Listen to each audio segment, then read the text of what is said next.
दुनिया में जब भी कभी all time successful entrepreneur, businessman और बेहतरीन लीडर का नाम लिया जाएगा तो उसमें एक नाम जरूर मिलेगा।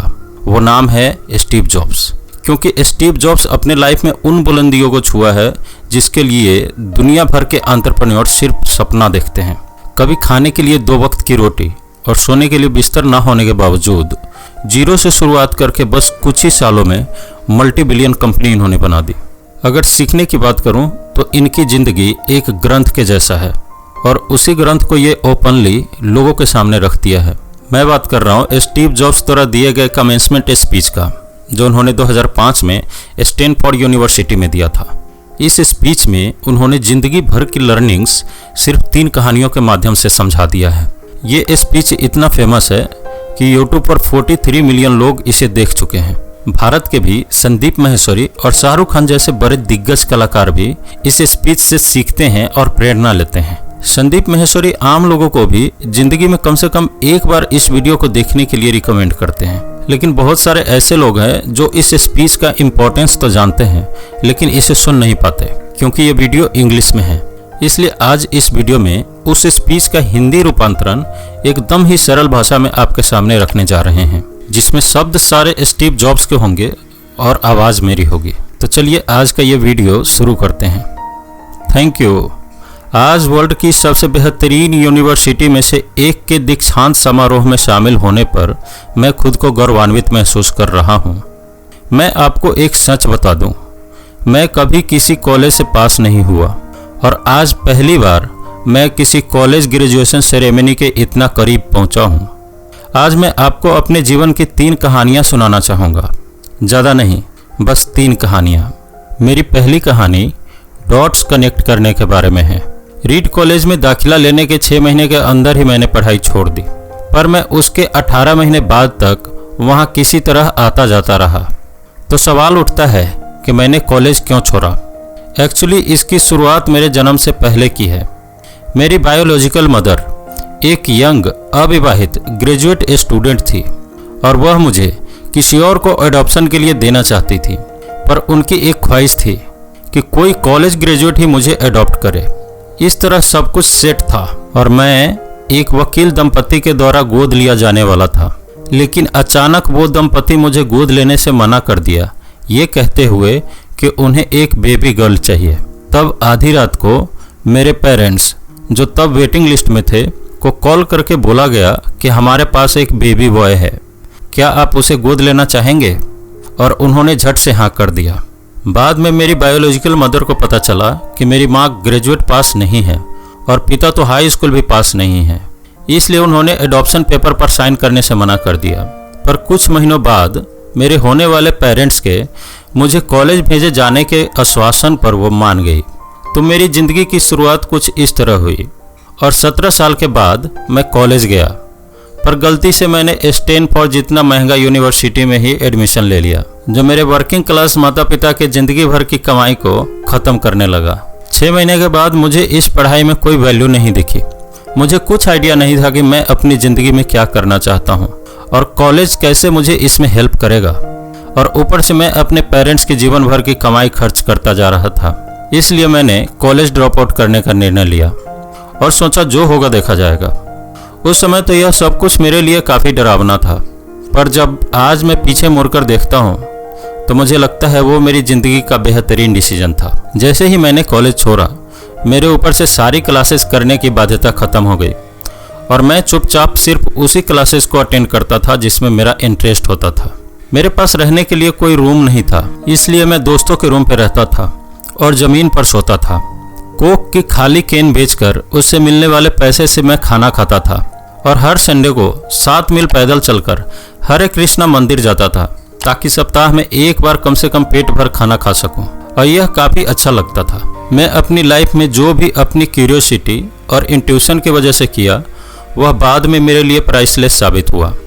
चलिए इसे एक एग्जाम्पल के द्वारा समझते हैं। उस समय रीड कॉलेज शायद दुनिया की सबसे बेहतरीन कॉलेज थी, जहाँ कैलीग्राफी सिखाई जाती थी।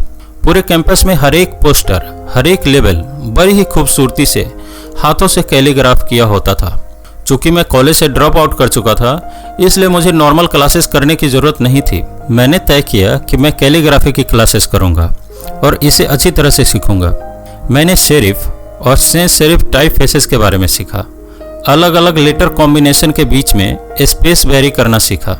किसी अच्छी टाइपोग्राफी को क्या अच्छा बनाती है यह भी सीखा। यह बहुत खूबसूरत था और इतना आर्टिस्टिक था कि इसे साइंस द्वारा कैप्चर नहीं किया जा सकता था और यह बेहद ही अच्छा लगता था। उस समय ज़रा सी भी उम्मीद नहीं थी कि मैं इन चीज़ों का यूज कभी अपने लाइफ में करूँगा। लेकिन जब 10 साल बाद हमने अपना पहला मैकिंटॉश कंप्यूटर बनाया, तब मैंने मैक में इसे डिजाइन कर दिया और मैक खूबसूरत टाइपोग्राफी युक्त दुनिया का पहला कंप्यूटर बन गया। अगर मैंने कॉलेज से ड्रॉप आउट नहीं किया होता तो मैक में कभी मल्टीपल फेसेस या फिर प्रोपोर्शनली स्पेस फॉन्ट नहीं होते, और चूंकि विंडोज़ मैक की कॉपी है तो शायद किसी भी पर्सनल कंप्यूटर में ये चीज़ें नहीं होती। अगर मैंने कभी कॉलेज ड्रॉप आउट नहीं किया होता तो मैं कभी कैलीग्राफी की वो क्लासेस नहीं कर पाता, और फिर शायद पर्सनल कंप्यूटर में जो फॉन्ट्स होते हैं वो नहीं होता। ऑफ कोर्स जब मैं कॉलेज में था तब भविष्य देखकर इन डॉट्स को कनेक्ट करना इम्पॉसिबल था, लेकिन 10 साल बाद जब आज मैं पीछे मुड़कर देखता हूँ तो यह सब कुछ साफ नज़र आता है। आप कभी फ्यूचर में झांककर डॉट्स को कनेक्ट नहीं कर सकते हैं, आप सिर्फ पास्ट में देखकर ही डॉट्स को कनेक्ट कर सकते हैं। इसलिए आपको यकीन करना होगा कि अभी जो हो रहा है आगे चलकर किसी न किसी तरह आपके फ्यूचर से कनेक्ट हो जाएगा। आपको किसी न किसी चीज़ में विश्वास करना ही होगा, अपने गट्स में, अपने डेस्टिनी में, अपनी ज़िंदगी या फिर अपने कर्म में। किसी न किसी चीज़ में तो विश्वास करना ही होगा, क्योंकि इस बात में बिलीव करना कि आगे चलकर डॉट्स कनेक्ट होंगे आपको आपके दिल की आवाज़ सुनने की हिम्मत देगा, तब भी जब आप बिल्कुल अलग रास्ते पर चल रहे होंगे। And that will make the difference. मेरी दूसरी कहानी लव और लॉस के बारे में है। मैं जिस चीज़ को चाहता था वो मुझे जल्दी ही मिल गई। वोज और मैंने अपने पेरेंट्स के गराज से एप्पल की शुरुआत की। तब मैं 20 साल का था। हमने बहुत मेहनत की और 10 साल में एप्पल 2 लोगों से बढ़कर 2 बिलियन और 4000 लोगों की कंपनी बन गई। हमने अभी 1 साल पहले ही फाइनेस्ट क्रिएशन मैकिंटॉश रिलीज किया। मैं 30 का हो गया और मुझे कंपनी से निकाल दिया गया। आप अपनी ही बनाई हुई कंपनी से बाहर कैसे निकाले जा सकते हैं? जैसे जैसे मैंने कंपनी ग्रो की, हमने एक ऐसे टैलेंटेड आदमी को हायर किया जिसे मैंने सोचा कि हम दोनों साथ मिलकर कंपनी को रन करेंगे। पहले 1 साल सब कुछ ठीक चल रहा था, लेकिन फिर कंपनी के फ्यूचर विजन को लेकर हम दोनों में मतभेद होने लगे। बात बोर्ड ऑफ डायरेक्टर तक पहुंच गई और उन लोगों ने उनका साथ दिया। 30 साल की उम्र में मुझे पब्लिकली मेरी ही कंपनी से निकाल दिया गया। जो मेरी पूरी एडल्ट लाइफ का फोकस था वह अब ख़त्म हो चुका था और ये बिल्कुल ही तबाह होने वाला था। मुझे सचमुच अगले महीने तक समझ नहीं आया कि मैं क्या करूं। मैं काफ़ी परेशान रहने लगा था और एक बार तो मैंने वैली छोड़कर जाने की भी सोची, पर धीरे धीरे मुझे एहसास हुआ कि मैं जो काम करता हूं उसके लिए मैं अभी भी पैशनेट हूं। एप्पल में जो कुछ हुआ उसकी वजह से मेरे पैशन में ज़रा सी भी कमी नहीं आई है। मुझे रिजेक्ट कर दिया गया है, पर मैं अभी भी अपने काम से प्यार करता हूँ। इसलिए मैंने एक बार फिर से शुरुआत करने की सोची। मैंने तब नहीं सोचा, पर अब मुझे लगता है कि एप्पल से फायर किए जाने से अच्छी चीज़ मेरे लिए हो ही नहीं सकती थी। सक्सेसफुल होने का बोझ अब बिगनर होने के हल्केपन में बदल चुका था। मैं एक बार फिर से बहुत फ्री महसूस कर रहा था। इस फ्रीडम की वजह से मैं अपनी लाइफ के सबसे क्रिएटिव फेज में जा सका। अगले 5 सालों में मैंने एक कंपनी नेक्स्ट और दूसरी कंपनी पिक्सर स्टार्ट की, और इसी दौरान मेरी मुलाकात एक अमेजिंग लेडी से हुई जो आगे चलकर मेरी वाइफ बनी। पिक्सर दुनिया की पहली computer animated movie toy story बनाई और इस वक्त यह दुनिया का सबसे सफल एनिमेशन स्टूडियो है। एप्पल ने एक प्रत्याशित कदम उठाते हुए नेक्स्ट को खरीद लिया और मैं एप्पल में फिर से वापस चला गया। आज एप्पल नेक्स्ट द्वारा डेवलप की गई टेक्नोलॉजी का यूज करती है और अब लॉरेन और मेरा एक सुंदर सा परिवार है। मैं बिल्कुल श्योरिटी के साथ कह सकता हूँ कि मुझे एप्पल से नहीं निकाला गया होता तो मेरे साथ ये सब कुछ नहीं होता। ये एक कड़वी दवा थी, पर शायद मरीज को इसकी ज़रूरत थी। कभी कभी ज़िंदगी आपको ठोकर मारती है, पर अपना विश्वास मत खोइए। मैं यकीन के साथ कह सकता हूँ कि मैं सिर्फ इसलिए आगे बढ़ पाया क्योंकि मैं अपने काम से प्यार करता था। आप वास्तव में क्या करना पसंद करते हो यह आपको जानना होगा। जितना अपने लव को फाइंड करना ज़रूरी है, उतना ही उस काम को फाइंड करना ज़रूरी है कि आप सच में उस काम को एंजॉय कर पाते हो। आपका काम आपकी ज़िंदगी का एक बड़ा हिस्सा होगा और ट्रूली सेटिस्फाइड होने का एक ही तरीका है कि आप वो करें जो सचमुच एक बड़ा काम समझते हैं। और बड़ा काम करने का एक ही तरीका है कि आप वो करें जो काम करना आप एंजॉय करते हैं। यदि आपको अभी तक वो काम नहीं मिला है तो रुकिए मत, खोजते रहिए। जैसा कि दिल से जुड़ी हर चीज़ में होता है, वो जब आपको मिलेगा तब आपको पता चल जाएगा। और जैसा कि किसी अच्छी रिलेशनशिप में होता है, वो समय के साथ साथ और भी अच्छा होता जाएगा। इसलिए खोजते रहिए, रुकिए मत। मेरी तीसरी कहानी डेथ के बारे में है। जब मैं 17 साल का था तो मैंने एक कोट पढ़ा था जो इस तरह था, यदि आप हर रोज़ ऐसे जिए कि ये आपकी आखिरी दिन है तो आप किसी न किसी दिन सच साबित हो जाएंगे। इसने मेरे दिमाग पे एक इम्प्रेशन बना दी और तब से पिछले 33 सालों से मैंने हर सुबह उठकर शीशे में देखा है और खुद से एक सवाल किया है। और जब भी लगातार कई दिनों तक जवाब नहीं होता है तो मैं समझ जाता हूँ कि कुछ बदलने की ज़रूरत है। इस बात को याद रखना कि मैं बहुत जल्द मरूंगा मुझे अपने लाइफ में डिसीजन लेने में बहुत ज़्यादा मददगार होता है, क्योंकि जब एक बार डेथ के बारे में सोचता हूँ तो सारी एक्सपेक्टेशंस, सारा प्राइड, फेल होने का डर गायब हो जाता है और सिर्फ वही बचता है जो वाकई ज़रूरी होता है। इस बात को याद रखना कि एक दिन मरना है किसी चीज़ को खोने के डर को ख़त्म कर देता है। आप पहले से ही नंगे हैं और ऐसा कोई रीज़न नहीं है कि आप अपने दिल की ना सुने। करीब 1 साल पहले पता चला कि मुझे कैंसर है। सुबह 7:30 बजे मेरा स्कैन हुआ जिसमें साफ साफ दिख रहा था कि मेरे पैनक्रियाज में ट्यूमर है।